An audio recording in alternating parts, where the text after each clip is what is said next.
Enki, Enlil, Thoth, Anunnaki, Archons, Reptilians, Serpent Beings, Illuminati, Singularity, Nag Hamadi, Mind Control, latest, Gerald Clark, Leak Project.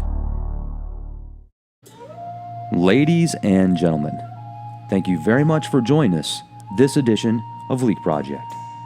I'm your host, Rex Bear, and we have returning guest Gerald Clark with us. We dive into a bounty of topics, and we get deep, folks. Gerald actually worked with DARPA for 7 years, and during much of that time, he programmed AI networks combined with computer chips that he essentially designed from scratch to run some of the most incredible programs you could imagine. And this was almost 20 years ago. We talk in detail about Thoth, Hermetics, the ancient teachings that go all the way back to Atlantis. We get into the Archons, the Serpent Beings, the Nag Hamadi treaties. We talk about the holographic model of the universe. Gerald gets into detail on lower dimensional beings, the age of Aquarius.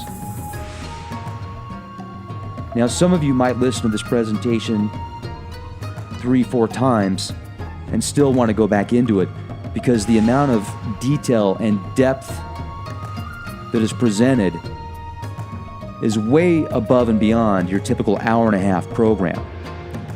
So make sure not to be multitasking through much of this presentation if you want to grasp the concept.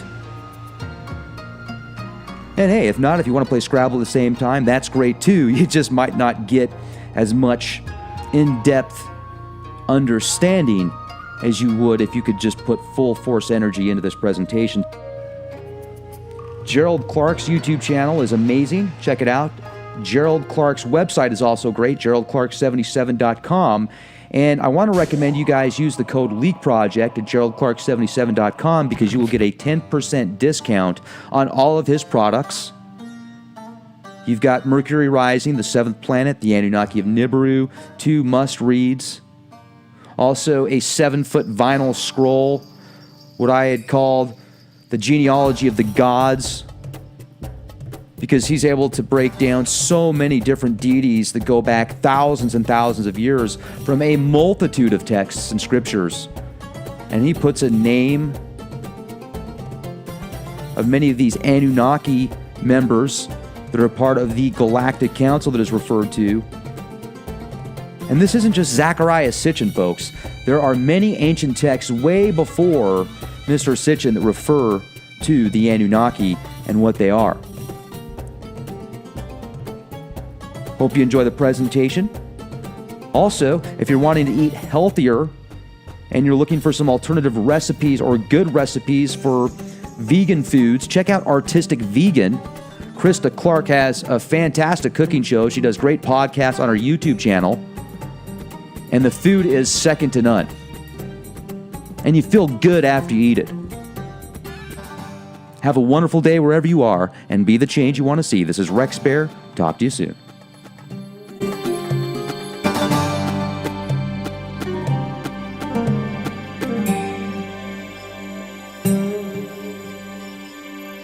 Without the oversight. China is not our friend, yet they pretend to be. So it's like we're giving an opportunity to make vaccines. Did you see they have a plug-in to buy Monsanto?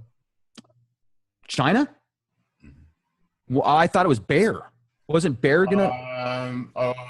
No, it was Bayer, but they're making a move to buy the chemical agents that also is similar to what they're doing with the farm industry. They're doing it with the farming industry.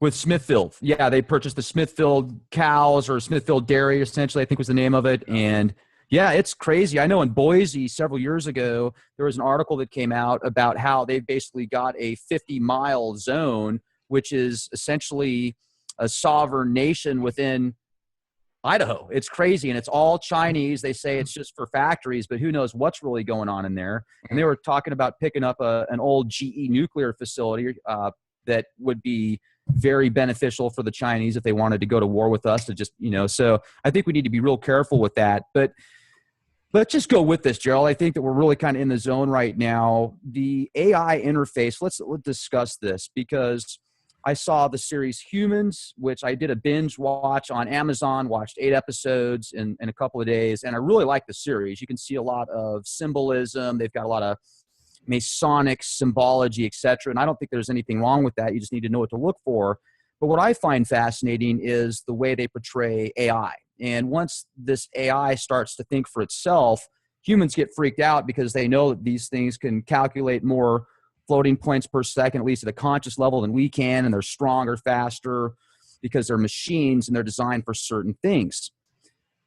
Where I'm going with this is, if sentient beings, or let's say androids, can think for themselves, isn't that essentially just a program-based thing anyway? I mean, we all are programs at some level. We were talking about how DNA is quad code. It's essentially 4 different codes. So let's talk about that, because you've done years and years of research into the AI. Well, let's just touch on this A, T, C, and G, 4 protein sequences that make up the human DNA and the genome and complete. First of all, there's been studies to show that it's impossible to take 4 sequences like that and actually predicate all functions to a human. So there's clearly an energetic interaction, which is light, with DNA to specify way more than we know, not just creating the meat host, but also in how it's animated. Okay? Does that make sense? Absolutely, it does. So we've been told that 95% of our DNA is junk, yet now, all of a sudden, with some Russian research and others, they've looked into the 95% that's supposedly junk, found a lexicon, which is a language, okay? And we knew a language existed for the protein synthesis part and the 5% that we understood, but not the 95%. Now, all of a sudden, it looks like this is metacode on top of the sequencing for the DNA and RNA transpose process that also follows very high level rules. And in that junk DNA, Michael Brown, who's a geneticist out of the University of Hawaii, has found that there are polymers that do splicing that are in our genetic code that only a geneticist would know how to do, that do not occur in nature. Okay, so it's pretty clear that in the clamping process of our DNA, they probably have some latent circuits in there, just like Timothy Leary described, and I listed in my book, The Seventh Planet, Mercury Rising, that are essentially little pieces of DNA that can be triggered by your sensors, whether it's your eyes, your ears, or your energetic body at the highest level of that. And I do believe in those latent circuits, when that higher circuit starts getting triggered through this energy exposure, like going through the galactic center, it has the ability to go back and reprogram all the other circuits. So there's a massive awakening going on, and I believe that's the connection. Okay, so I wanted to share with you a picture of, speaking of how the human body interacts with its genetic code. There's a special field. Let's talk about it before we go to any pictures. There's a special field in artificial intelligence called genetic algorithms, and this was an early software effort to describe how evolution takes place in populaces of parents and progeny. That's generally how it's modeled.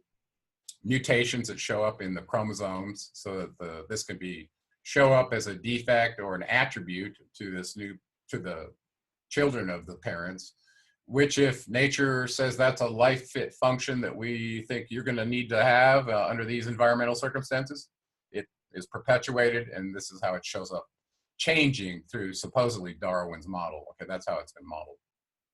Well, there's very complex algorithms that do this, and those are termed genetic algorithms. And so I was very interested in those, having been exposed to those for many, many years working in the AI industry. I started in 1989, and I left that industry in 1994. Yeah, 94. So, no, I take that back, 97. So I worked in it for 7 years in a research company that also included doing work for DARPA and others. Okay, so we were kind of pioneers in that space, and we were way ahead of our time. And usually those agencies are way ahead of the time of it, what anybody knows. Okay, what I will tell you is that out of that work, I got deeply exposed to the concept of how we modeled the human brain, which is where we view our intelligence to rest. And if we were to take that human brain and be able to go and put it into a drone or an unmanned autonomous vehicle, could we get it to behave like a human or a robot for that matter? And so that industry's been, I don't know, it really started in 1990, 89 to me. That much earlier than that were people like Alan Turing that were trying to build a Turing model that if you could administer a test to one of these inanimate objects that had a human brain supposedly implanted with AI technology, does it pass his test to fool you into thinking it's a human? So that was I think that was in 1984 or 85, something like that. So I got exposed to it through a company called Reticular Systems, where I was a systems engineer for 7 years. And when we were modeling neural networks, we had a particular way of doing it. And it turned out I extended that research while I was at the University of California, San Diego. In grad school, I took a 3-semester sequence from Dr. Robert Heck Nielsen, who was the founder of HNC Software in San Diego. He was a very important guy because his understanding of the human brain and these neural networks led to the Google search algorithm and all the other ones that came after it. Okay, so you can look him up, Robert Heck Nielsen. So in this process, we needed to understand how the human brain works, and this is modeled as a neural network. Okay, so there's a small layer of tissue on the cerebellum that's about 3 millimeters thick, where these pyramidal brain and neuron cells reside, and we know that a lot of the processing and connectivity and bidirectional associative memory that humans are able to do is stored in that region. And so I made a little video that I put up on Seventh Planet Broadcasting recently, talking about neural networks and AI, where I explained how the brain associates the outside world with its representation internally. This is the key to taking a computer and having it work the way you do. It's got to understand the environment in some model the way that you deal with it. Okay, and this is the key to it. So in that algorithm, essentially we model, and I'll bring you up. Let's share the screen right now so we can talk to a picture. I think it will really help. That'd be great. Yeah, I think it's this one. Let's try that one. Okay, can you see the screen right here? Uh-huh. Okay, can you see that? Yeah, sure can. Okay, let's make it just a little bigger without making it where you can't see it. Okay. That's perfect. Okay, so imagine the brain is modeled as a rectangular grid of a whole bunch of these little circles. Okay, you see those little circles I'm pointing at with my mouse? Yeah. Okay, those are neural cells. These lines coming in here, the inputs that are coming from your sensors. Or if you wanted to have a machine, they don't have just 5 sensors, right? You could have a whole sensor interface out here, whatever it is. It could be databases, it could be cameras, it could be acoustic devices, it could be pressure sensors, it could be motion sensors, whatever you want out here. Okay? All of the above. Many more sensors than a human has. So let's just stick with eyes, ears, nose, touch, and and hearing. Okay, that kind of stuff for a human, you only got 5. I got to say one thing real quick to that, because you just sparked a memory in my mind, Gerald. I was a huge fan, still am, of Battlestar Galactica. I watched the whole series. I'm referring to the 2nd edition of Battlestar Galactica. Mm-hmm. It seemed like every episode they just brought a new powerhouse to the table. It's got a lot of prophecy and symbology, and the Cylons are so fascinating. But I remember one talk that the Cylons had with each other, the top 5, I think. There was these multiple copies of these select Cylons. And the one that created the other one said, "Why did you create us in this body where we can only see 0.01% of the electromagnetic light spectrum, and we can only hear from 20 hertz to 20 kilohertz?" And the way that this person expressed it, he was so furious because he felt like he was trapped and confined with the sensors that most humans have, yet the abilities that he could have been given because he was created was far beyond that. So I found that very interesting and connected to what you're talking about right now. Native Americans had a model that discussed how the tortoise compared itself with the eagle and its lack of capabilities compared to what one got to the other, right? Right. Same analogy. So yeah. Well, yeah, it's clear our sensors are quite clamped compared to lots of even critters in nature. So let's figure out how this crazy artificial intelligence computer works. Okay, this one. This is the one they're trying to model, right? Okay, so in these neural cells, they have all kinds of neurons and axons and dendrites that are the connectivity that go to the cell. You with me? Okay, so imagine you get exposed to something and you affiliate that object with some pattern of these cells in this matrix. And I don't care what it is, an apple, a beach ball, you know, whatever it is, it gets associated with these neurons in your brain. And somehow when you see it, you recognize it. You all go, oh, that's a beach ball, right? Well, how does that work? Well, suppose through this first one is your eyes, this line coming in here, and it hits this neural cell, and you start this out, I mean, at birth, when they first are born, go through this process of affiliating the outside world with a token pattern. That's what we call them, tokens. So imagine a unique set of these cells that are interconnected. This one might be colored in, and that one might be colored in, and this one might be colored in, okay? Meaning that when I see a beach ball, from this distance and this angle, I go, that's a beach ball, and those cells light up. And they may be different for you than they are for somewhere else. This is your perception filter, right? Your skewed perception filter, okay? So you do this from multiple angles, multiple light levels, over multiple times, and no matter what angle or distance or light level you see that beach ball, you go, that's a beach ball. Well, now think about that. What you've just trained is this neural network to have those tokens light up under all those circumstances. That's a beach ball. Okay. Gotcha. It's a very powerful capability that humans have. Now try and imagine you've got to teach a machine to do that. How would you do it? This is the problem, okay? Right? This was AI's problem. So it turns out that the neural network was the key to that. As they further understood how you arrange these cells and these interconnected wires in your brain and how those wires get established or don't have any connection at all, it determines what that token pattern is when you see the beach ball. So this is context-based memory. I see a beach ball, the image of a beach ball comes up in my mind, those tokens light up, and there may be other connectivities out from that token that then trigger all the context-based emotions and all the other senses that were tied to that, if there was one. If it was just a passive, look, beach ball, I have no interaction in it, you may not have any ties to your emotion. But if you remember, if it brings up the memory of you floating in the water at the beach and the sun hitting you in the face and the water washing you back into the shore as you're clinging to the ball and all this, you may have a whole survival affiliation with that ball because as a young child, you might, that thing saved me from crashing and drowning in the water, you know, all those kind of things. And it's different for every person, okay? So a beach ball may bring up sheer joy for someone and sheer terror for someone else. Mm-hmm. Make sense? Okay, so if we make this matrix big enough of circles and lines that can be iteratively programmed so the interconnectivity evolves, it adapts to your experience of the external space, you will have a unique set of a neural map of your translation from the outside world to your inside world. And it's a bidirectional map, by the way, okay? And we call this bidirectional associative memory. It goes back and forth. So when a context comes up and you've got to remember some old information, it's the same thing. It's got to go deep into your memory, find that library book, pull out that chapter, go to that paragraph, get that sentence, and boom, you pull it out, right?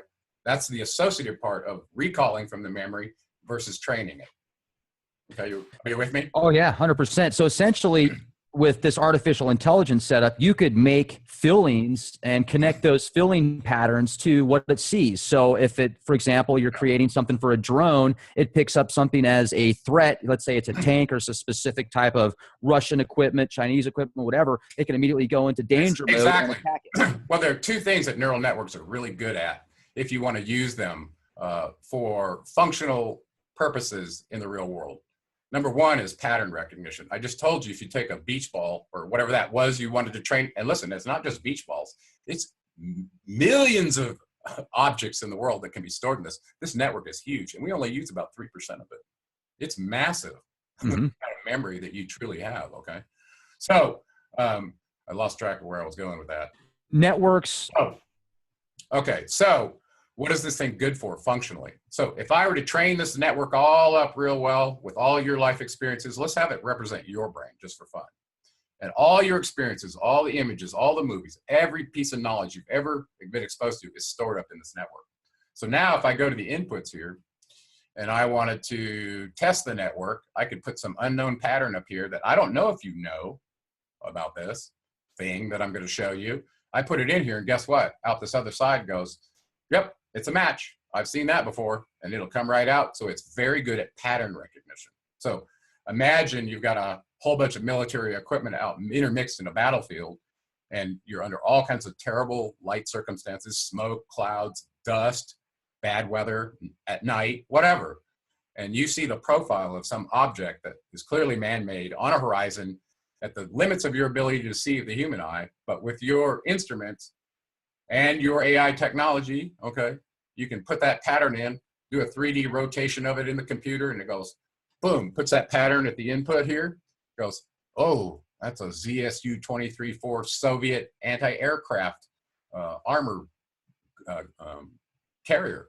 That is very dangerous for whatever mission I have. And all of a sudden, so this whole brings up the idea of how do you do situation assessment as a human? How do you assess your environment with your sensors and create this constant evolving assessment of what is now so that you make your decisions in it? And this is a battlefield commander's dream come true. If he can be in the middle of all these disparate information feeds coming in from the air, the ground, every other location, well, he's got this complex picture to build up very quickly in order to go, I need to do this right now, okay? And he wouldn't know that unless he was able to assimilate all that information. This is called situation assessment, okay?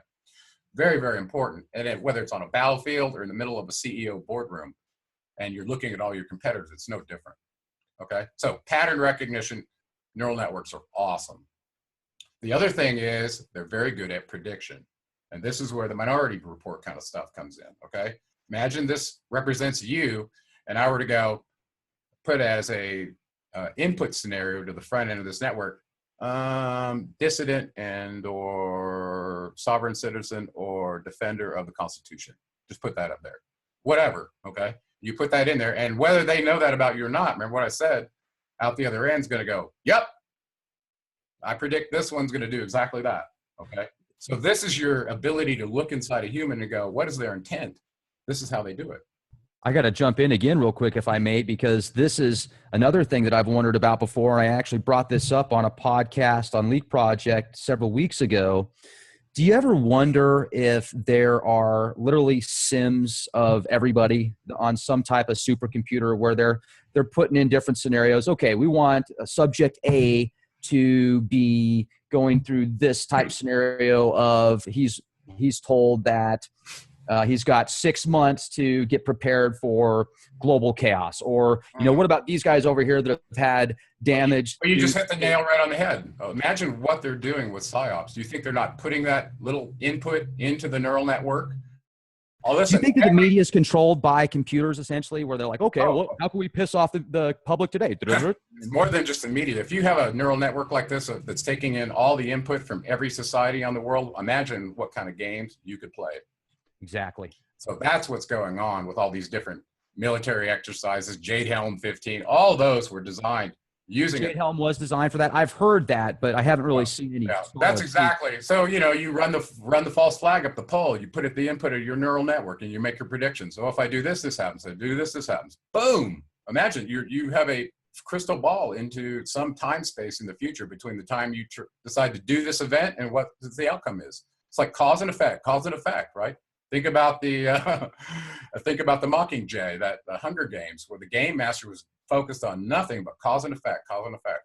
Well, this is how they do it. Now, what I brought up on the screen here for you to see is how I actually did this in grad school. I decided to take this neural net idea, take this population dynamic algorithm that involved chromosomes and a mutation, right, to cause a population to adapt. And I was looking at this from the standpoint of trying to understand myself and the population and where we're going as a species, truly. Well, one of the pieces of equipment as part of our little tech dive today, which we haven't done before, but we've been wanting to do, was to look at some of the things that allow you to do those kind of probings, okay? And one of them was the idea of a programmable chip with these little neural cells in it, like the neural network I just showed you, that you could program the interconnect any way you wanted so that it could be adaptive, okay? You don't want to just go buy a chip, it's got fixed function. Here's your inputs from the world, okay, and this all I can do is what I'm programmed to do, right? I can't come up with new rules for me to adapt, okay? So this kind of chip, this kind of change in technology allowed us to start playing some really interesting games. It's like a massive parallel processor, just like your brain. So imagine this little box right here, this little Xilinx Vertex FPGA, a field programmable gate array.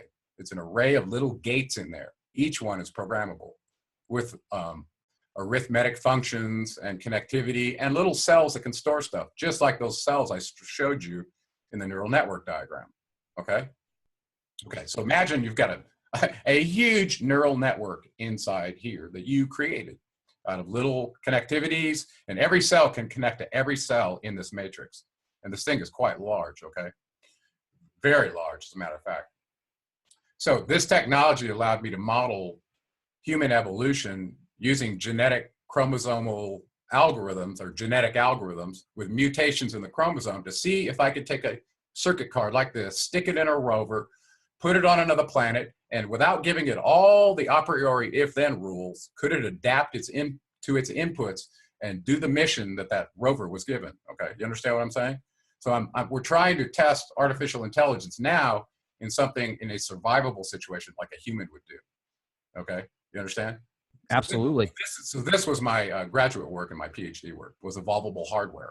So we knew how to do this with software, but software could not run fast enough to do real-time processing using an evolutionary algorithm. And evolution takes generations to change, right, to show up.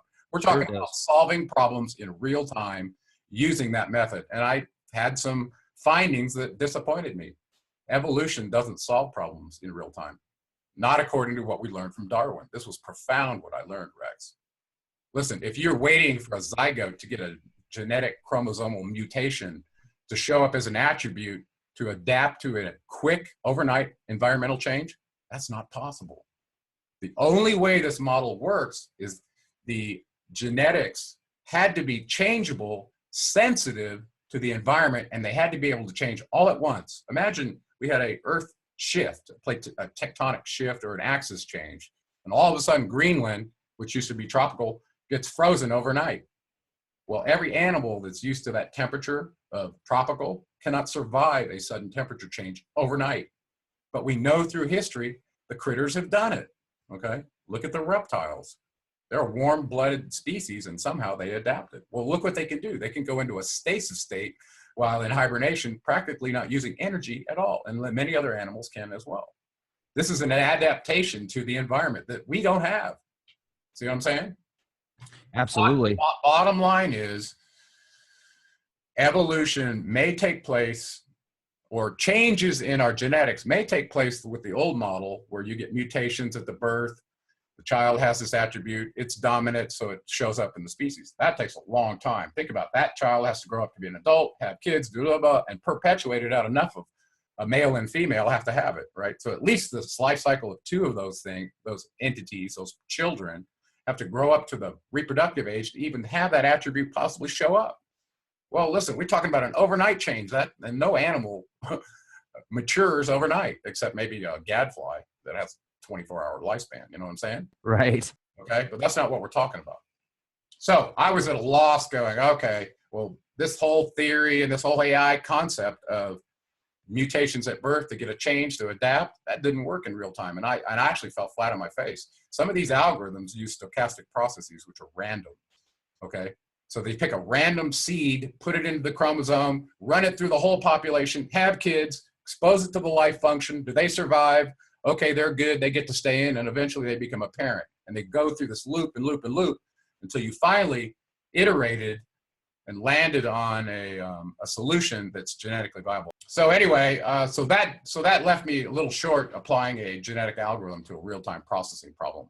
But that's what exposed the key to our genetics to me, was that our genetics has sensitivities to the environment where stressors can change a chicken egg in an embryonic form such that when it's born, it has dinosaur feet. They've been playing with this, okay? Add a stressor at a certain stage of development, and the old features that used to be needed for that environment can show up again.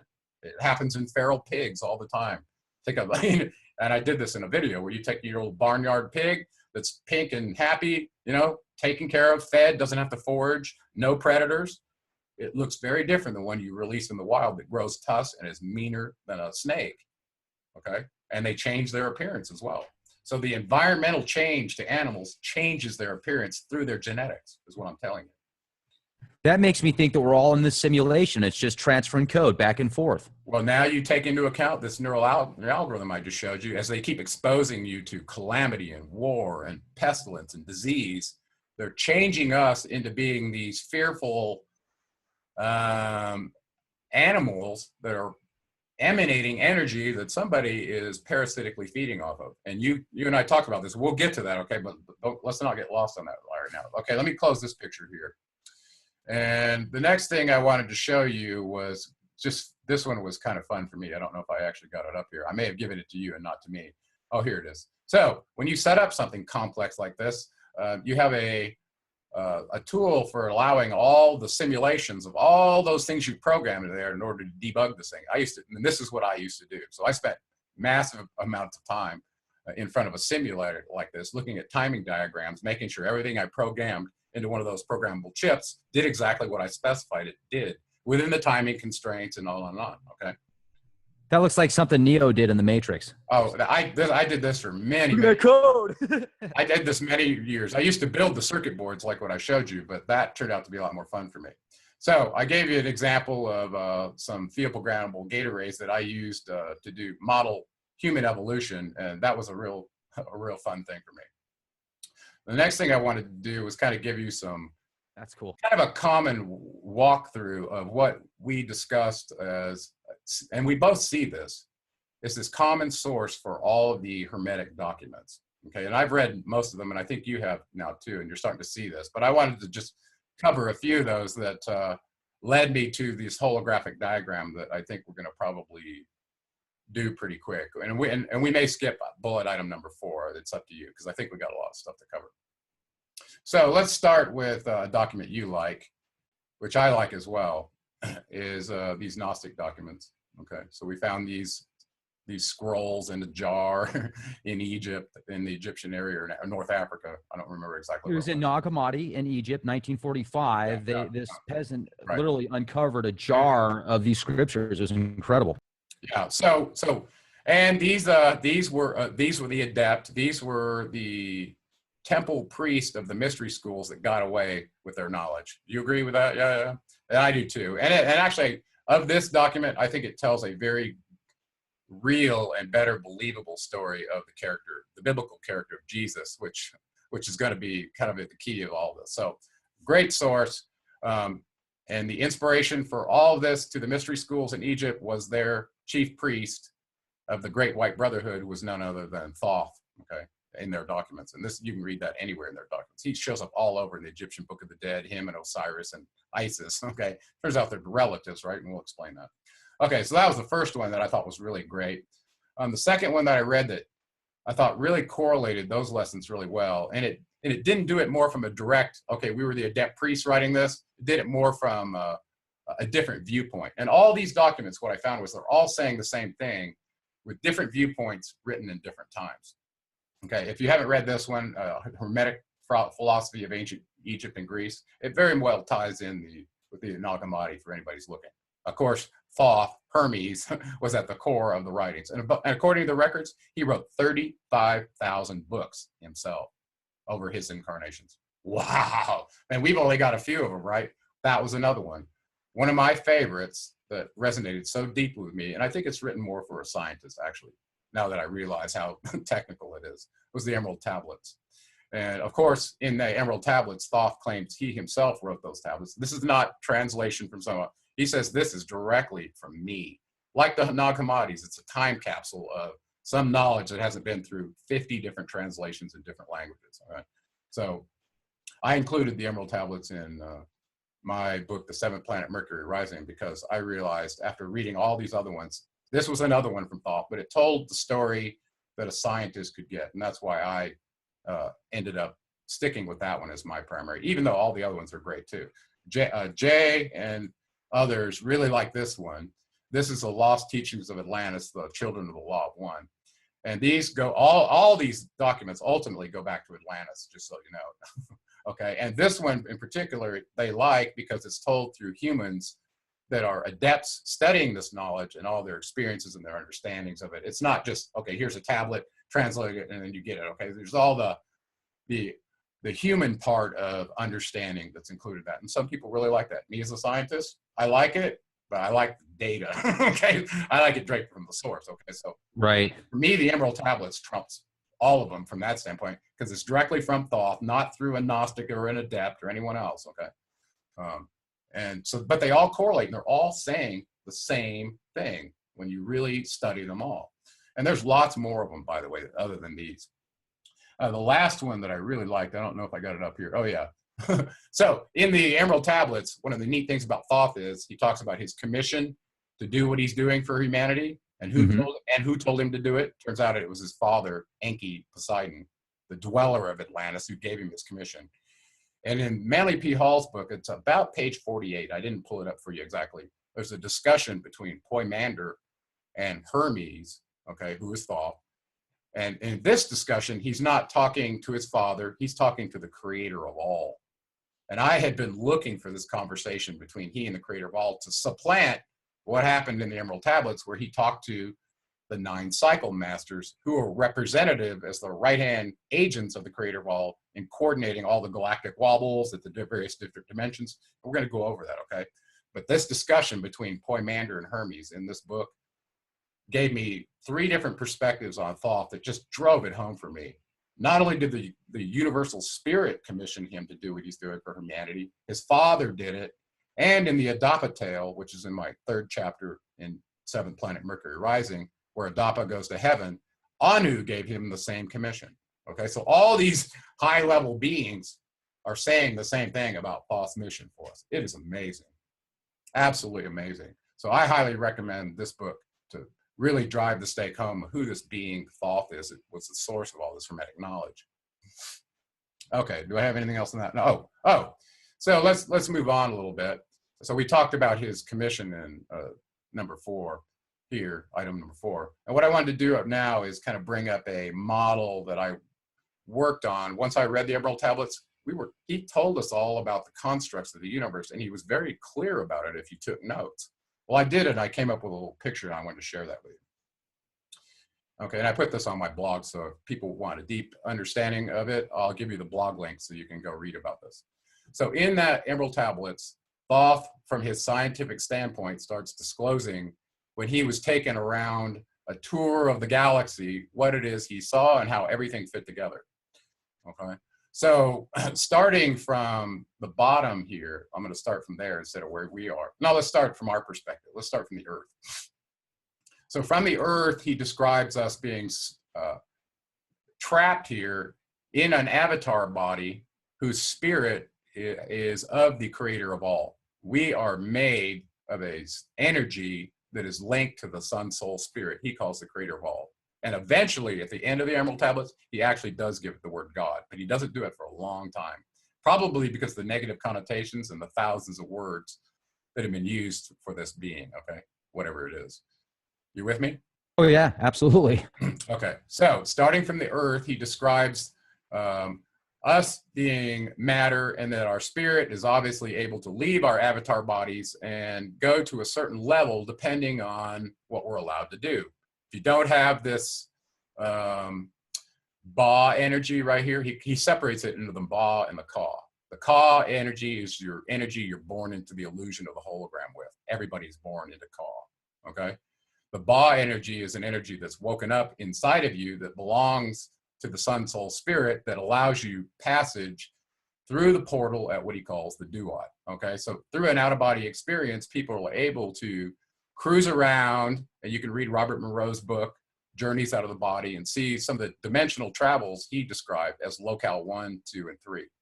And he clearly saw that there were dimensional barriers around our Earth. Well, it turns out there are real electromagnetic barriers around the Earth, and I'll talk about that in the next picture, okay? But these are the Van Allen belts, okay? And they're really real, okay? At the outermost boundary of that, he describes a portal of which humans that have an active Ba energy are allowed to go, okay? And that's, so let's not get caught on the journey and the whole thing, but and the next picture shows the dimensions a lot better. But in general, this is what our holographic prison looks like. I think every planet that's occupied by slave species like us, probably has some sort of control structure like this, if I had to guess.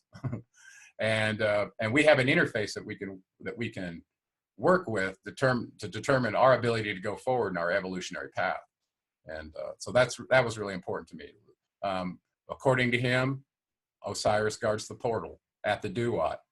Okay, at the duat is made up of 12 houses of illusion. This is the fourth dimension. So we're in the third dimension here. The duat is the boundary between the third, fourth, and fifth dimension. Okay, duat means two. So you got an access out this way and the access back into our portal. Okay, so these 12 houses of illusion are occupied by some of the ancient Egyptian gods that you will see in the Emerald Tablets, including Isis and Horus and several others, okay? And there's also, so if you try to go through this portal and you don't have this path, out-of-body experience, you will be stopped, okay?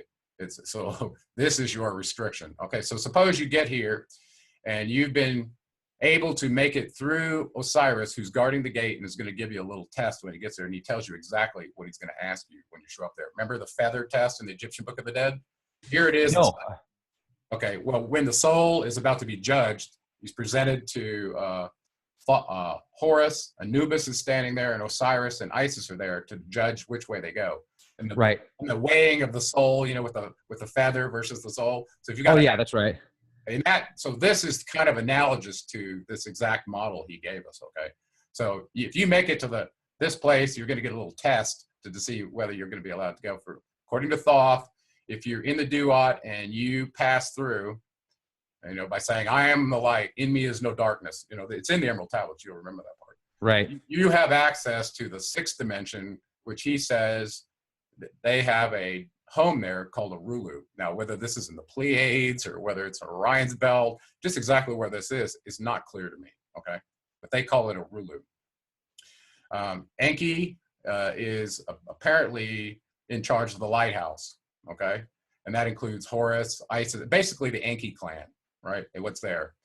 And on the other side, in the Dark Lords controlled by Enlil, he is the Dark Lord or the Prince of Rulu, okay? And he shows up in the Emerald Tablets taking Thoth's mother hostage, and her name was Reshignol, okay? So you'll see that in there. That's what they're talking about. It was this dimensional travel that Thoth did in his little process to go get her unenslaved. All right, we don't get lost in the story. So at the seventh and eighth level, between this sixth dimension and the creator of all circle of light, we have what's called dimensions of chaos. And Thoth goes into detail in one of the tablets talking about the lords from Orulu, whose only job is to fend off chaos from destroying the whole model. So you remember that movie where Ra was up in this, what was the movie? Jupiter Ascending? Yeah, Jupiter Ascending. And he was fighting off the chaos, remember? Wasn't he the one that basically gave openings to other planets, and he was the watcher over everything? Right. Yeah, I remember. And he was throwing some weapons, whatever this celestial dragon. That's badass. Yeah, well, now let me check this out. Now you're going to realize the celestial dragon in the Poimnandre was the spirit of the universe. It is the creator of all. So the dragon has been completely demonized by the archons, just so you know now. Just like everything else. So the universal spirit of the dragon was the creator of all that met Hermes in the Poimnandre. So there you go. Boom. So now think about this St. George slaying the dragon. There's a psyop there, buddy. Yeah. Okay, so this creator, and I don't want to get lost in this creator of all specified from the void, our construct of our holographic simulator. This one set up the top simulator. 13th floor, the movie, they had simulators within simulators, okay? There's a simulator. Classic. Yeah. A simulator for us using this electromagnetic barrier, Project Bluebeam, blah, blah, blah. You're in a simulator here with the false Merkaba fields and everything else they're putting in here, okay? Well, this top-level simulator didn't impose that. The enslavers did that, okay? The creator of all didn't do that to us.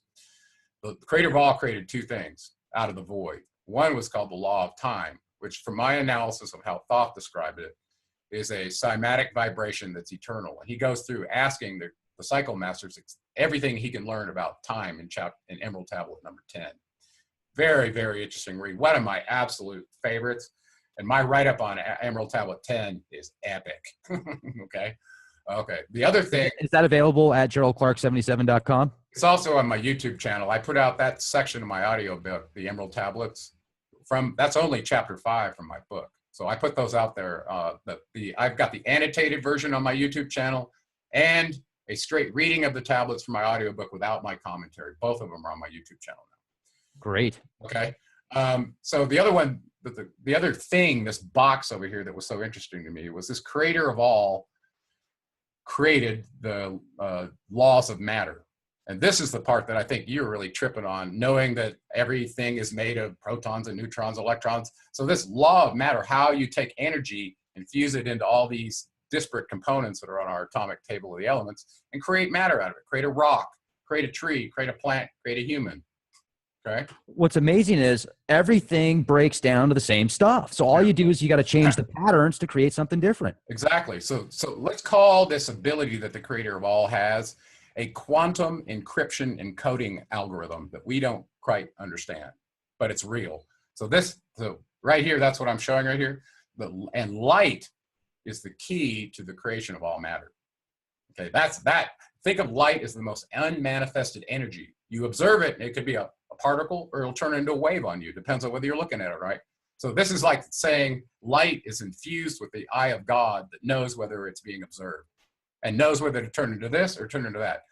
I call that the most unmanifested level of matter, okay? Because it can turn into anything and whatever it wants.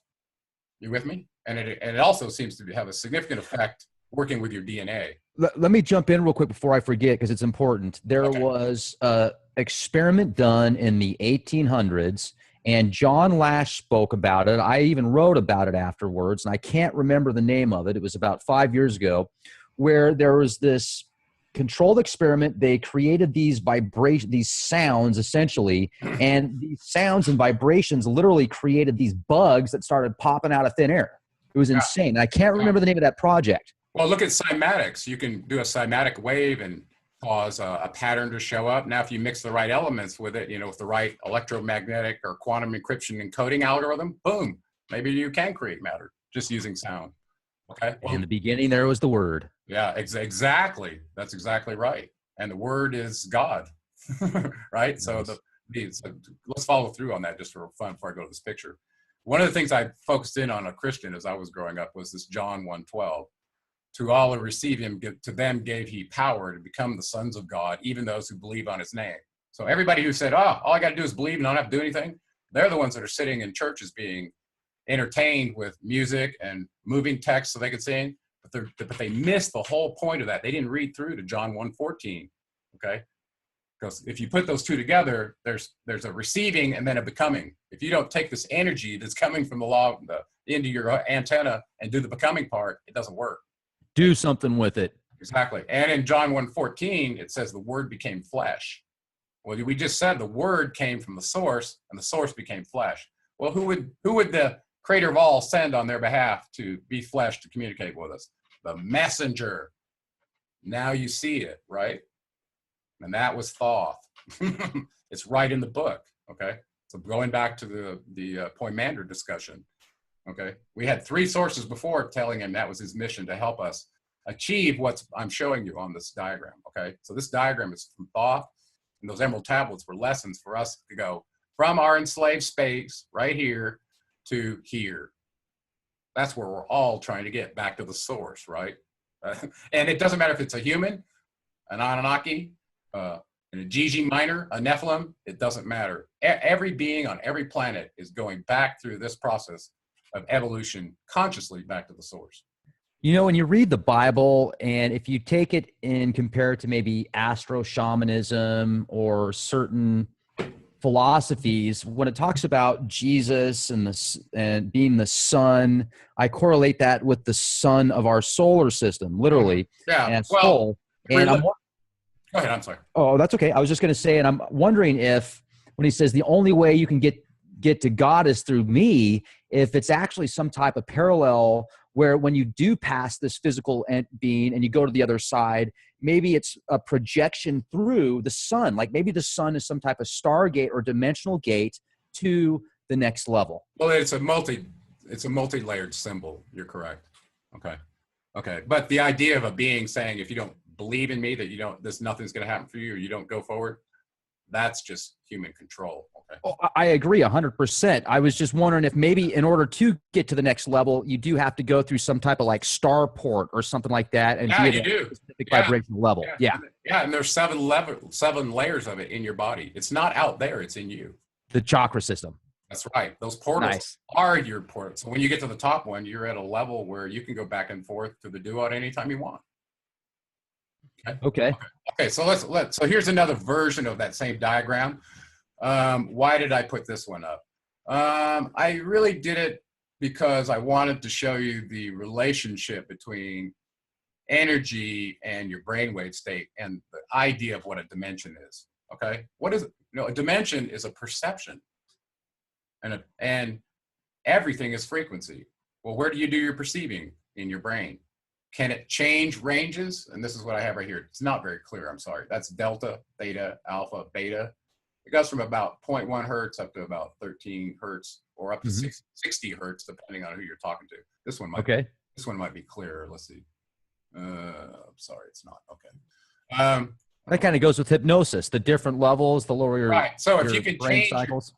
so imagine there's a correlation between the 9 Mayan underworld frequencies that Quetzalcoatl gave us through the Mayans. Well, Quetzalcoatl was Thoth. Okay, it's all connected. Okay. You mean he wasn't a blood-sucking serpent?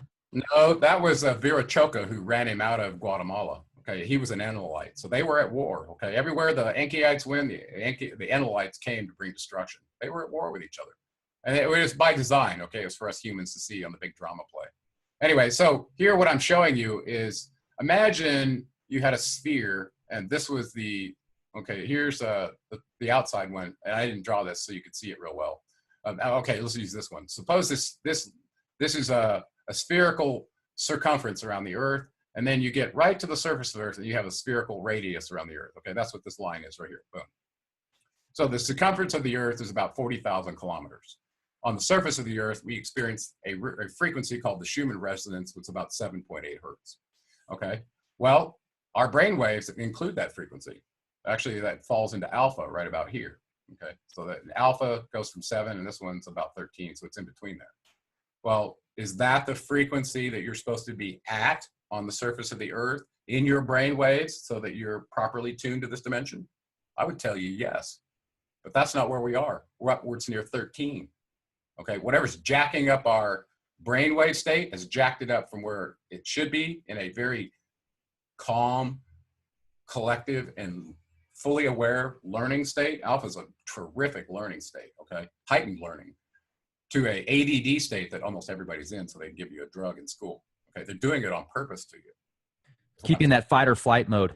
That's right. Now, if you go, let's go some distance into an elevator down inside the Earth, and let's get to this number 2 line right there, okay, that I'm showing here. These are part of the 9 underworld frequencies. Be literal here just for fun.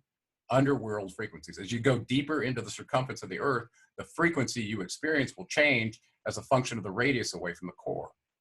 Now, what if those frequencies land in your brainwave region, and there's some space from 200 meters below the Earth all the way down to 100 miles below the Earth, where if you're in that region, you can go in an elevator and see every one of these frequencies show up, and you go, oh, I'm going to travel this dimension on the first floor, 7.8 hertz. And I go all the way down to the bottom floor, and I get to the bottom range of the human brainwaves experience. Say it's like 0.5 hertz, 0.1, something like that.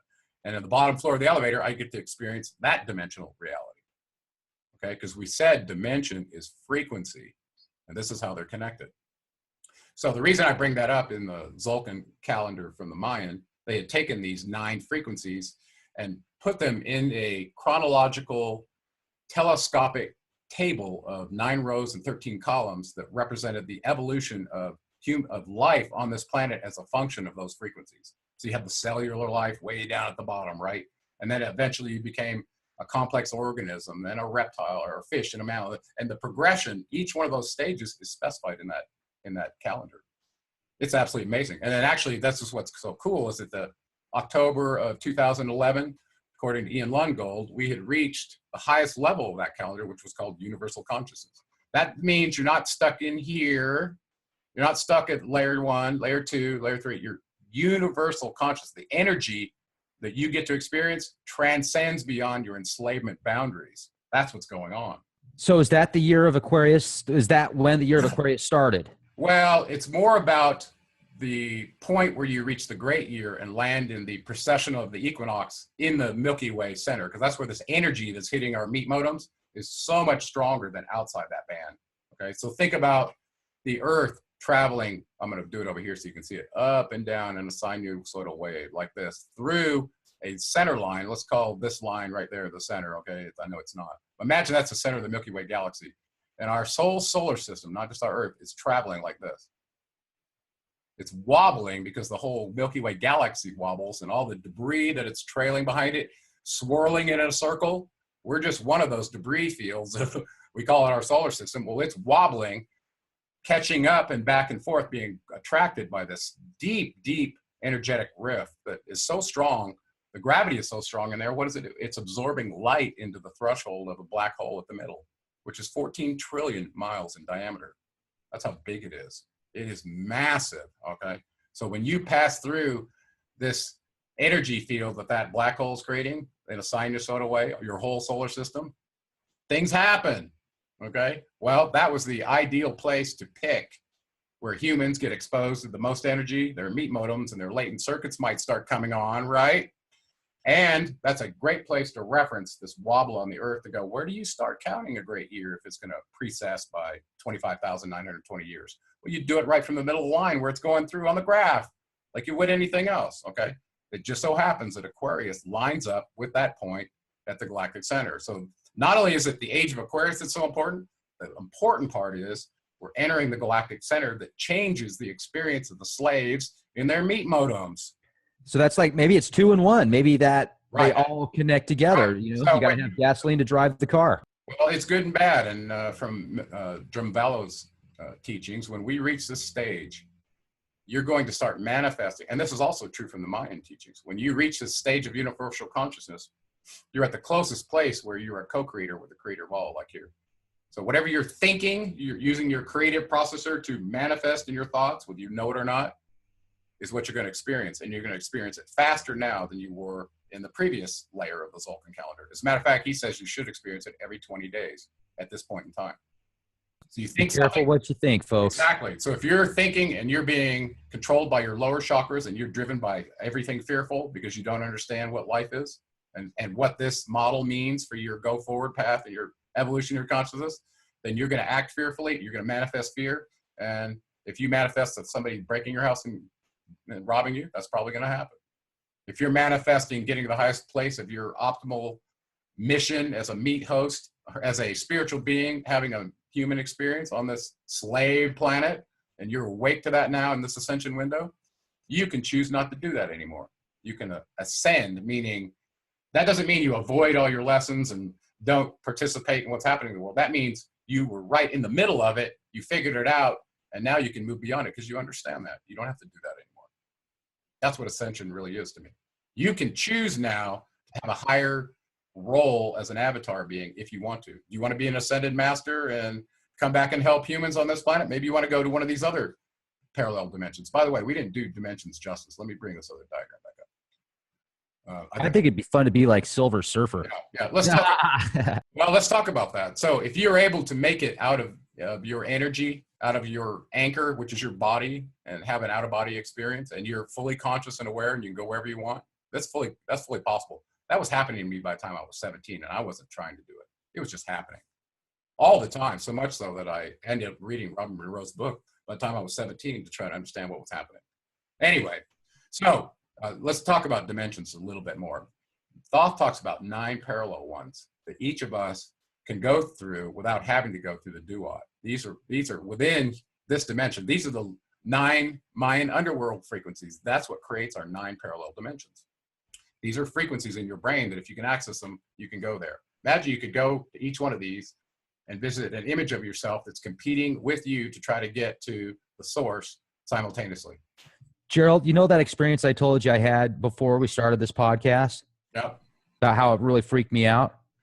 Do you think that I was down there at like level 1? Well, humans don't have access to this level. Okay, so let's go to the top picture here. I know I got this stupid thing over here, okay, that you can't see it, my playlist number. There's 18. You can see it. Yeah, 1 to 18 or 1 to 14. Yeah, the Emerald tablets has 15 tablets plus a preface and an introduction and one other, I think. So at the lower dimensions, there are 14 of those according to Thoth. These are dimensions that are below our dimensions, okay? Our cycle masters in the Emerald tablets are 3 through 9. That's because we're in the 3rd dimension. Going all the way up to the 9th dimension, which is this one. Circle of light, where the creator of all is the 9th dimension. 7th and 8th are chaos, separating them from the 6th, okay? So, where was I going with this? So these lower dimensions, they're very important. There's 14 of them, 14 lower, 9 parallel. Well, in the Emerald tablets, when these beings were summoned from Atlantis into this dimension, they came from the lower dimension, okay? They're trying to get a jump start in our dimension so they can get up into here, but they were restricted to here based on their galactic cycle masters. These are not even beings that have bodies, okay? These are ones that control all the different dimensions, merging them together to say, okay, these ones are evolving this fast over here, and these ones are going this way. Where do they merge together at some future point in time so they can commonly interact and get along, or whatever it is, okay? Well, this is what is talked about in Emerald Tablet 7. Is these cycle masters specifying what each of their roles are, how they tie to our dimensions, 3 through 9. It looks like we've already done 1 and 2, okay? We're at 3rd dimension now. Or 1 and 2 cycle masters are allocated to the lower dimensions. It's not stated, okay? But there's only 7 cycle masters of the 9 that are assigned to our dimension. And they're named Utanas, Quertas, Chietl, and Goiano, Semvetal, and Ardal. Those are the ones that he calls out in Emerald Tablet 6.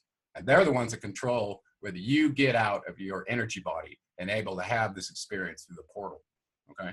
And actually, I mentioned in my first book that they appeared to have the same concept about controlling beings at each chakra, locking them down until you do what they want you to do, right? Is the Hindu gods. And they actually, it looks like they're describing exactly these 7 cycle masters, okay? I found that fascinating. So with that said, let's go from here to talk about these lower dimensional beings that keep getting talked about.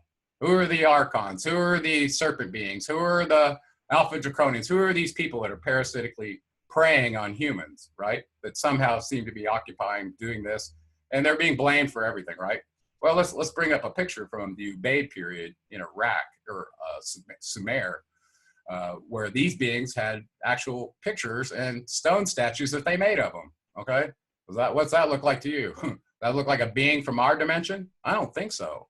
That looks like Bill. Looks like Uncle Bill right there when he shapeshifts, doesn't get enough blood intake. Yeah. So in the Emerald Tablets, Thoth clearly starts... Vaccines are good for you. He starts talking about when these beings became greedy for power. They weren't satisfied seeking what was shown in the holographic model to get back to the creator of all source, using what the law specified. It had evolved character and attributes that were permanent, not how much money could you accumulate and were you powerful among other humans so you could step on their neck. Well, these beings on Atlantis got base, according to Plato and the Critias, meaning they got full of ego and pride and arrogance, okay? And they wanted more power.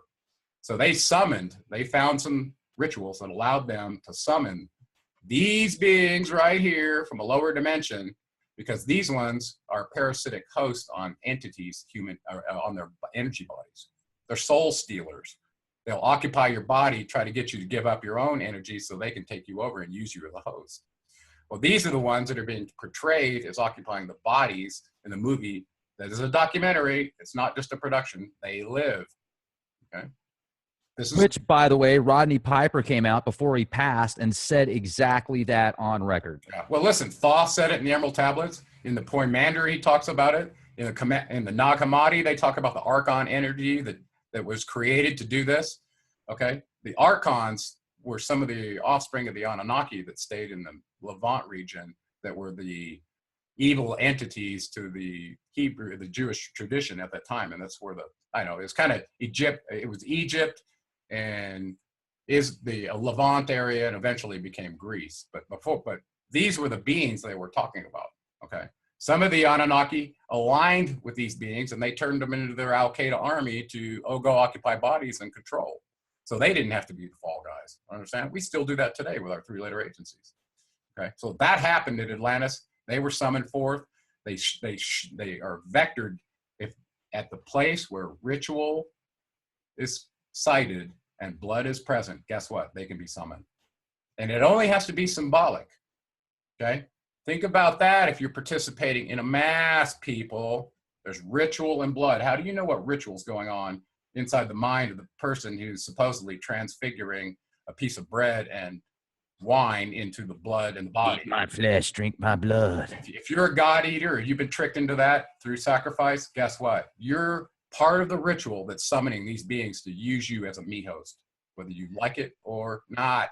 Now let me jump in real quick and play devil's advocate here for a second. There are certain, whatever your intent is, if you have a specific intent or force and you want to fill up a certain object or water or blood or flesh or a rock or a box or a car, that's cool. I mean, it's really the intent. And if you read Initiation into Hermetics by Franz Barton, he specifically says you can fill up these objects, but if you're doing it on a mass scale of darkness, which is really the underlying tone of many of these religions, is control and suppression, then you're feeding the system that is suppressing you. But at the same time, it's really weird, Gerald, because, you know, we've talked about our religious beliefs and stuff before. Or spiritual beliefs, let's say that. You know, I was raised Christian. You were raised, I think, Catholic. And actually, I was raised Baptist, and I was kind of pushed into being a Catholic through marriage. Yeah, but through slavery and mind control.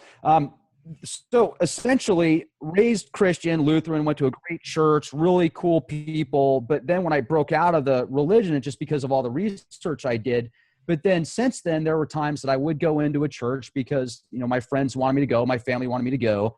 And I got really good energy, like to the point to where the hair on my arms was standing up, and I almost felt guilty and like, it was weird. I don't know how to explain it. So I don't know, man. What do you think about that? Is that just my mind playing tricks on me because of or is it real energy? And it's good people have the right intentions. Well, you know, where a couple of people are gathered together, somebody promised there would I be also, right? Whoever that was. It's all about your intent, right? It's like people have out-of-body experiences. They're always afraid, I'm going to have an interaction with some negative entity. Or, well, guess what? You have the power to specify who you want to have an encounter with and who you don't with. Okay, so I love my experiences. If you go flailing around through life and don't know what you want, you're going to get what you get. My dad used to say, stand for something or you'll fall for anything. Well said. Wise words. Yeah. So anyway, the document I brought up next was what Thoth said to do when you encounter one of these dark entities that's occupying someone else or is trying to do it to you. And listen, we've all had periods where we felt like we weren't ourselves and we were doing things that we couldn't control and we didn't know why we were doing them. And a lot of times you're at a conscious level where you only see this retrospectively back in your life 5 years ago, right? Like, God, I can't believe I did that. How was I at the right? You know what I'm saying? We've all been there, okay? And the reason is we all start out at the lowest level of consciousness and work our way up. So we're all gullible to being drugged through the mud. Well, if you got a bunch of archons that are trying to occupy bodies and drag you through the mud and steal your soul, might make a lot of sense to you now, right? Okay. So what does Thoth say about these guys? How to get rid of them? He also talks about a lot about the dark brothers and their attributes and what they're up to. And that they've been sent packing before, but they're going to come back. They didn't get rid of them all, okay? So they're back. Clearly they're back. They live, okay? So in this— I need some of those sunglasses. Okay, so in this document, he's giving you, he says, now I give you the knowledge known to the masters, the knowing that conquers all dark fears. Use this, the wisdom I give thee. Master, thou shalt be of the dark of night. Okay, these words are so powerful. And I've shared this with people. And when I first started doing it, I was like, oh God, like when you had that Franz Barton book, you're like, well, this doesn't go gather the tail of a cow and brew this together, make this witch. It's not like that. He's giving you the names of the cycle masters that are way, way higher than the Anunnaki or any other species on this planet. These beings work directly for the creator of all to coordinate galactic consciousness at different dimensional levels.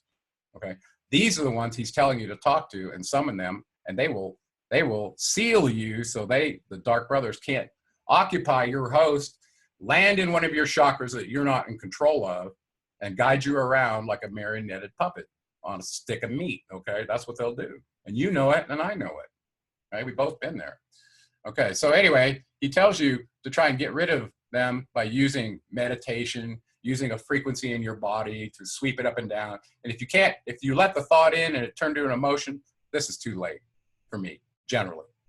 If you can catch it at the thought level and say, no, that's not my thought. I'm not gonna run that guy over and put a pineapple grenade in his gas tank and light it because he just cut me off in traffic. I might've done it when I was an attack helicopter pilot, but I'm not gonna do it right now. You understand what I'm saying? Yeah, I'm following you. Yeah. So, but if you let the thought in, it turns into emotion. This piece right here on page 227 of my book might be too late for you. Okay. So I'm going to bring you up the next one where he says, well, if you tried that and you didn't get it to work, try this. So starting right here on this page right here, he tells you a little process. I'm not going to go through it, but I challenge everybody that's watching this. If you've got somebody that's in trouble in your life, I mean, and you've tried everything, try this, okay? Especially if you're a kind of a person of integrity, you're not walking in darkness, you're gonna have a lot better chance of them listening to you than somebody that doesn't, okay? And I found in my path, when I do this, you'll see a demeanor change like that. It's like magic. It just happened to Jay recently. He was having a terrible time with one of his crew, and I asked him to, is it worth trying this for this guy? He won't do it himself, but Thoth tells you later in the stock, and I think it's right here on the fourth part of it, he tells you, see ye not that the names have power to free by vibration the fetters that bind. Use them at need to free thine brother. Okay, so even though somebody else won't do this, you can do this for other people. Okay, and I've done this before, and I'm telling you, it works. So it's very powerful, and this works real good on the archons. That's what it's for. Okay, and just for fun, I went looking around in the Emerald Tablets. Thoth talked about having a word when they had to get rid of these serpent beings, these ones that looked like they came from the Ubaid period that could not take a body and take on yours, these ones. He came up with a word that he could speak that would unmask their countenance, and their serpent head would show up while they had this human body they were occupying, and they could throw them out, right? That's how they would evict them, the eviction process. Well, in the movie They Live, they used a pair of sunglasses and they could see them, right? I think that's even better. It's more covert, right? You don't have to let them know that you know by going, hey. So as for fun, I went on the internet to try to find what this word was, and Thoth did not give it to us, okay? So it's not a valid reference as far as I know. But it was quite interesting. It turned out to be the word Kinigang, K-I-N-N-I-G-A-N. And I went and looked in the Sumerian cuneiform script and looked up the phonemes in there to see if I could see if it came from Sumeria, did it come from Egypt? Where did that term come from? And I got as far as the cuneiform tablets, and it had some reference to a ghost and some other countenance. And I thought maybe it could possibly be that word, but I can't say for sure. But imagine you had that word. You and I'd go in the t-shirt business, put on every t-shirt. Okay, so it goes, what's that word? Kinigan. And all of a sudden you'd see these serpent beings showing up. It'd be time to stop chewing bubble gum, right? Wouldn't that be a trip? All of a sudden, there's like their tongues are popping out of their. That'd be awesome. And we bring you now the greatest beer ever brewed, Kinigan. half the bar, people stand up and they're like, what? Anyway. That'd be great, man. That'd be great. So, you could do that on a global scale. You could do like these podcasts. We could just say it in a podcast and then 50,000 of them. Okay. I didn't pull up a bunch of pictures or anything for you for this last topic, so I'm going to stop sharing this. Okay. Okay. You and I had this discussion about human energy and structure, and I think you heard a discussion about structure, its function, and energy on DOT from Zach. Mm-hmm. You probably didn't make the connection of what that was about. This was a paper I wrote when I was in Hawaii trying to understand the human energy body and how all this fits together. Okay. So what is structural integration? I came across it because it looks like a method for changing the meat host, changing this structure so that it has a better relationship with energy, in particular the gravity field.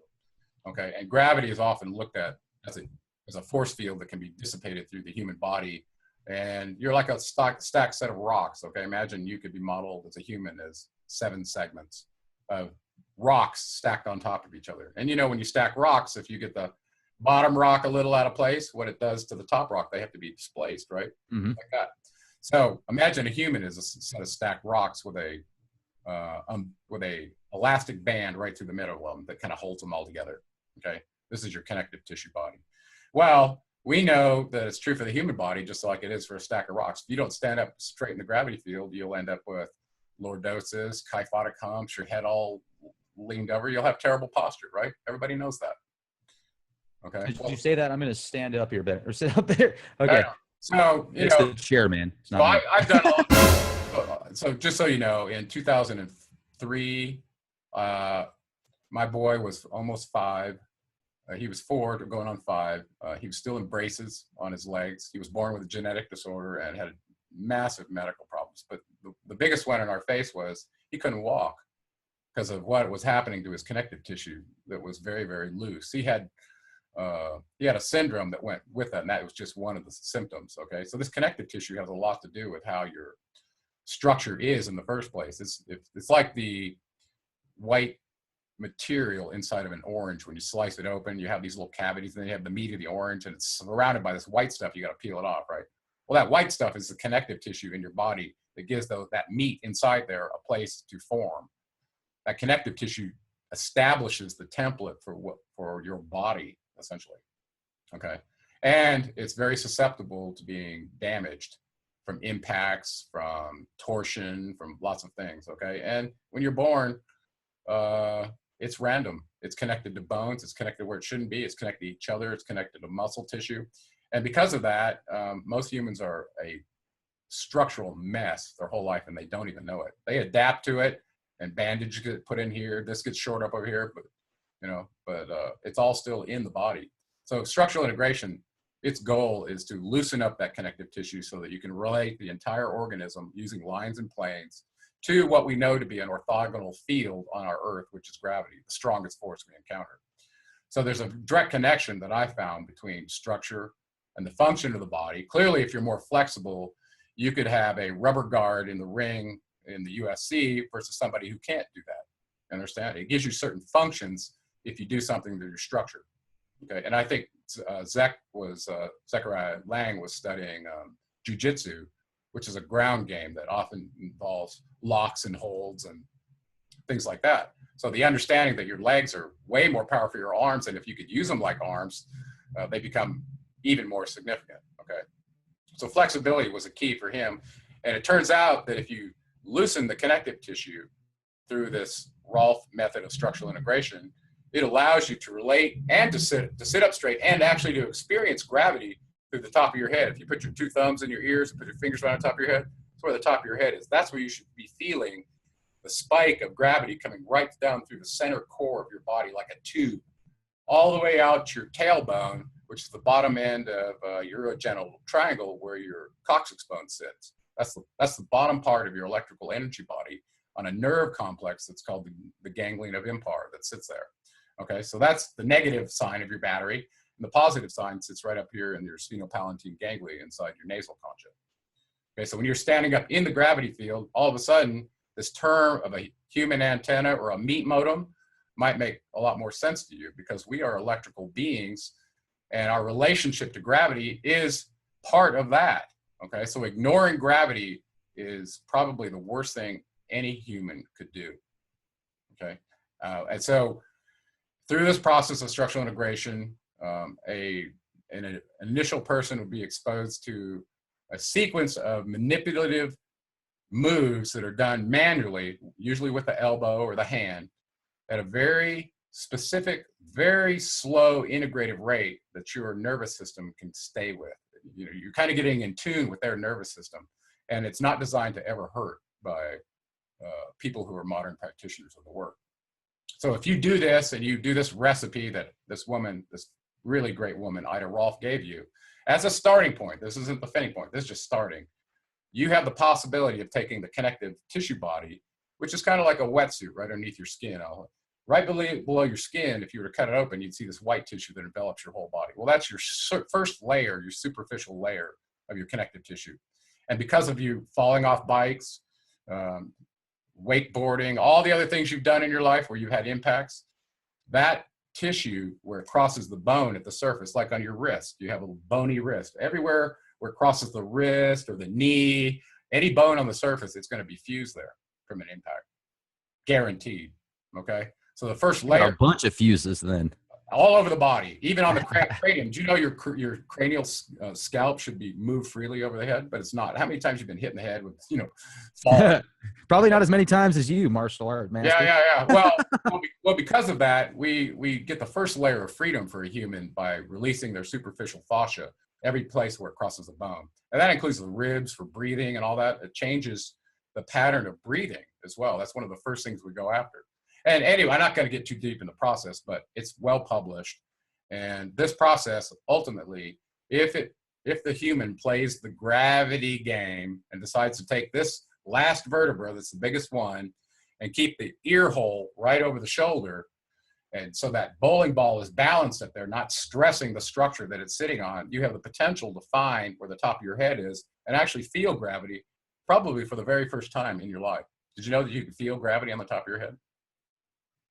I never really thought about it. I always just assumed, yeah, I guess, because gravity keeps us grounded, but I never really thought about a higher essence of feeling. Well, so I went with this, and I was sitting in Hawaii, and I was thinking about what is the human energy body and how does gravity fit into this? Because this crazy structure work that I'm doing to help my kid with his fascial problem on his legs and get him out of braces, it's having the impact on me that I'm sensing energy differently. I'm seeing light different. I'm not the same person I used to be. My personality is changing. What's going on here? And Ida Rolf writes about this in her book, which I'll give you a link to. Her seminal work, and I think she only wrote one big book. You can look her up on Amazon. Anyway, so I was trying to figure out, well, what's changing? Why does your connective tissue that makes you sit better in gravity, gets rid of a lot of the pain in your body, makes you extreme contortionist if you want to be. If you want to be real flexible, you get there quick with structure work. Okay, it's taken all those collagen Band-Aids that have been sitting there stuck on your joints all over you and waking them up so that the fibroblasts that come in and consume that material makes it go away, and all of a sudden you get your freedom back. Did you know that's possible? The human body is plastic and it's completely malleable. It sounds like it's a fascinating thing that more people really need to take advantage of. Well, yeah, you'd think everybody on the planet would do it, but what it turns out that I found as a structural integrator, whenever you're putting hands on a body, and I've had my hands on hundreds and hundreds of clients for over a 10-year period, okay? When you go to put your hands on another body's body and you're going to take a collagen Band-Aid off, the universal spirit may reach out to you, or their spirit working through them, and tell you, no, those bandages stay. Those are the sins of the flesh and are not ready for them to come off. That's fascinating. So imagine you're trying to do this work with a family member and you get that message. No, you can't do that. That's real. Okay. That's common in our industry. Any body worker knows that. Okay. So structural integration is this crazy process of changing the connective tissue body on a human, softening it just long enough so those stacked rocks on a elastic cord can all of a sudden line up into a field that they've been ignoring their whole life. And when that happens, the human energy template that forms the meat, your higher self and your material form start to merge into one. And it is probably the most powerful experience, way beyond any drug that you can describe that a human can have. And it doesn't stop there. Once you start that process and you found gravity at the top of your head, now your antenna from the time you were born to where you got to then in deviation from that field will start trying to tune it back in so that when you sit up, it doesn't hurt. When you sit on the floor and do whatever you do, nothing hurts anymore as long as you pay attention to where that is. Now, why is that? An analogy is you can take a long pole and stick it on your finger, and you can, if you got it just balanced, you can just put little tiny motions in to keep it aligned in the gravity field, right? Especially a longer pole. Shorter one's harder. Well, humans no different.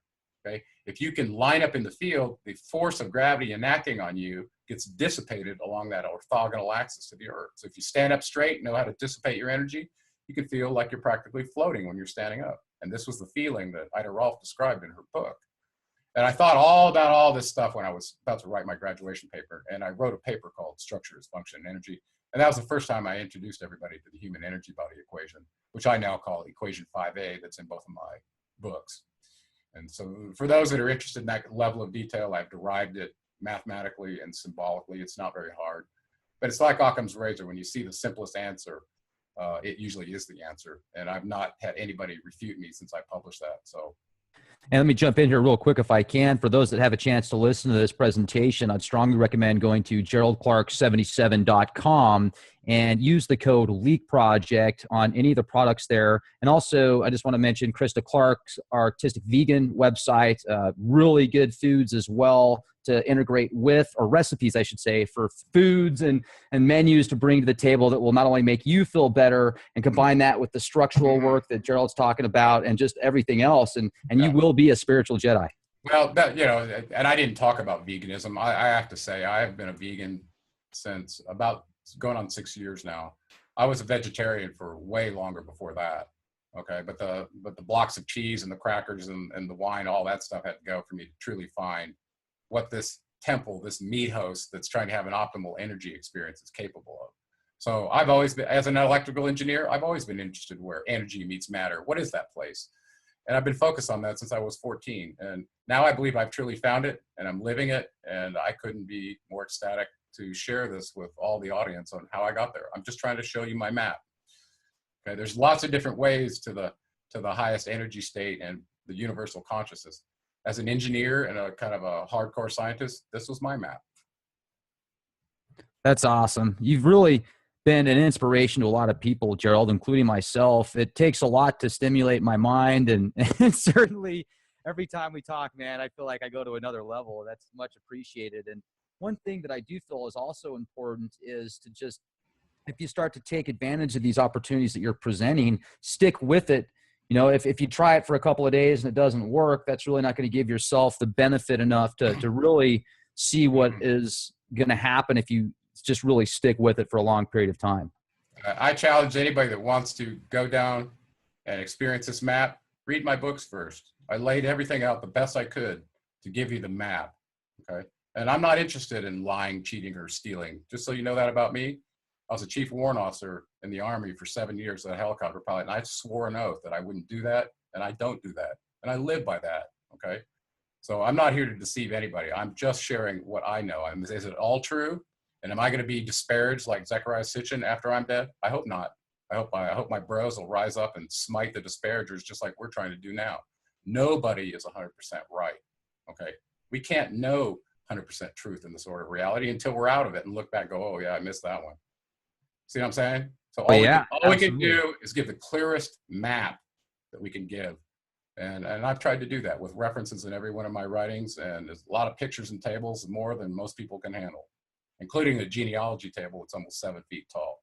And I hope we see it on your wall next time we do those. You absolutely will. I just have to put it up because it's awesome. I've got it literally. Matter of fact, hold on a second. I'm going to go grab it. This is great. I want to show everybody that has a chance to be right back.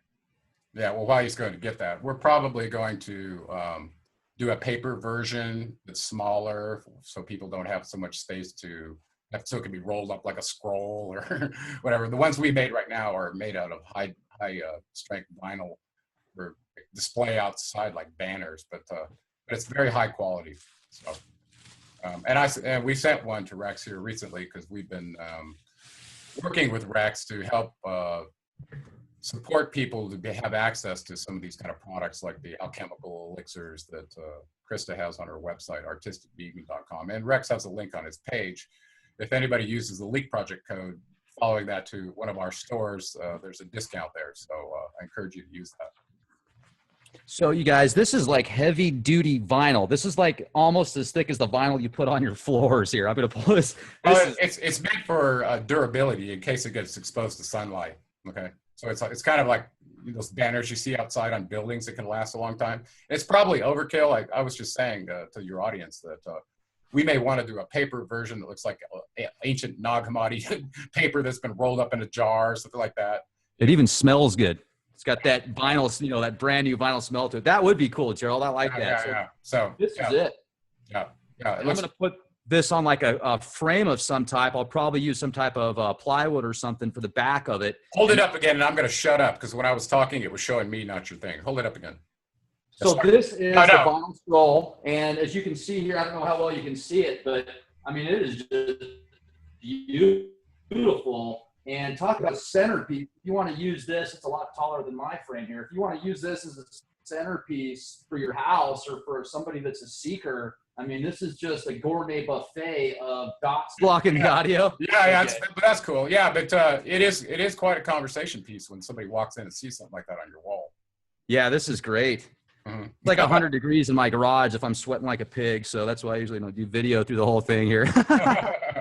Okay, buddy. Gerald, it was an honor to speak with you, and like always, and we'll talk again soon. Brother, we'll talk soon. Cheers. Bye.